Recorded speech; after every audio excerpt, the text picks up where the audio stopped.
Hej, vil du gerne være gladere? Det kan godt være, at du er glad i forvejen, men bare gerne vil højne din oplevelse af glæde og gøre det endnu mere fantastisk for dig selv. Det kan jo også være, at du er udfordret af nogle ubehagelige følelser eller kropslige oplevelser, som gør det svært for dig at være så glad, som du gerne vil være. Jeg oplever glæden som det, der egentlig er kernen i os alle sammen. Kærlighed og glæde, det er det inderste. Og så kan man kalde det livet, eller man kan kalde det de oplevelser, man får, eller jeg vil nu sige, det er en hel masse at gøre med de overbevisninger, vi laver os selv i løbet af et liv, som så ligesom pakker glæden ind og lukker det lidt af for os, så vi ikke hele tiden kan mærke, hvor glade vi er.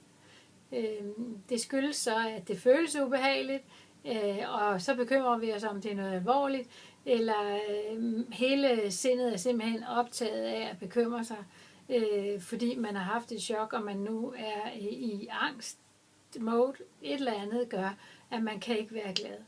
Så når man får pakket sig ud igen af den her oplevelse, som er meget ubehagelig måske, så vil man kunne være glad igen.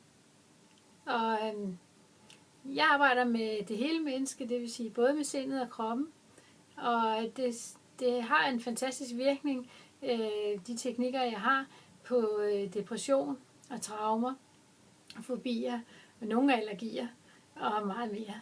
Så hvis du har lyst, så vil jeg meget gerne hjælpe dig.